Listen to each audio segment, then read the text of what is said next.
ஜீவனை கொண்டு வந்தார். ஒரு மனிதனுக்கு ஜீவன் உண்டா இருக்க வேண்டும். ஏன்னா உயிர் உள்ளவன் என்று பெயர் பெற்று சத்தவரா இருக்கிறான். அவன் உயிரடைய வேண்டும் என்பதற்காகவே ஜீவனை கொண்டு வந்தார் என்று கிளீனா வேதம் சொல்லுது பாருங்க. அவர் வரும்பொழுது அவருக்குள் ஜீவன் இருந்ததுதான். கவனிச்சுங்க, மனுஷருக்கு கொடுக்கிற ஜீவன் அது. ஆமா, அந்த ஜீவன் இருளில் இருக்கிற ஜனங்கள் பெரிய வெளிச்சத்தை கண்டார்கள் என்று வேதம் சொல்லுத. அந்த வெளிச்சத்தை, அதாவது ஜீவ ஒளியோடு வந்தாரா. அந்த ஒளியை இயேசு கிறிஸ்து ஏற்றுக்கொள்ளும் பொழுது இருள் நீங்கும். இயேசு கிறிஸ்து ஏற்றுக்கொள்ளும் போது பாவம் அகன்று போகும். இயேசு கிறிஸ்து ஏற்றுக்கொள்ளும் போது அந்த ஜீவ ஒளி உள்ள வரும் பொழுது நீங்க இருளில் இருக்கிறவர்கள் பெரிய வெளிச்சத்தை காண்பீர்கள். பெரிய வெளிச்சம் என்பது இந்த நிலாவையும் சூரியனையும் வானத்துல வைத்தார், அவ்வளவுதான். சொன்னங்களை வானத்தில் வைத்தார் என்று. ஆனால் அதெல்லாம் மனிதர்களுக்காக படைக்கப்பட்டது.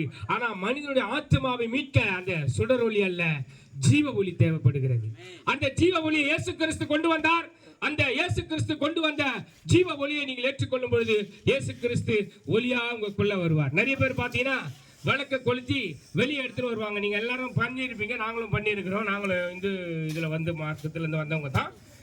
அப்படி கொளுத்தி வெளியே எடுத்துட்டு வருவாங்க. என்னத்த அகில விளக்க கொளுத்தி வெளியே எடுத்துட்டு வருவாங்க. அது கடவுள் ஒளி வெளியே வந்துட்டாரு, மறுபடியும் உள்ள போயிடாரு, எடுத்துட்டு போவாங்க, வருவாங்க போவாங்க. இல்ல, ஒளி அதல்ல, இயேசு கிறிஸ்து ஒளியாக வந்தாரா. நல்லா கவனிங்க, அந்த ஒளி அல்ல, அந்த ஒளியை குறித்து சாட்சி கொடுக்க வந்தவனா. இது அணைகிற ஒளி, அது ஜீவ ஒளி. ஜீவ ஒளியை கற்று கொண்டு வந்தார். அந்த ஜீவ ஒளியை உங்களுக்கு கொடுக்கிறார். என் ஆண்டவராய் இயேசு கிறிஸ்து விசுவாசிங்கள் அந்த ஆவியை, அந்த ஒளியை பெற்றுக் கொள்வீர்கள் என்பதே. ஆமென், ஆமென், ஆமென். ஹல்லேலூயா. துன்பத்தில் இன்போ வாழ்வினில்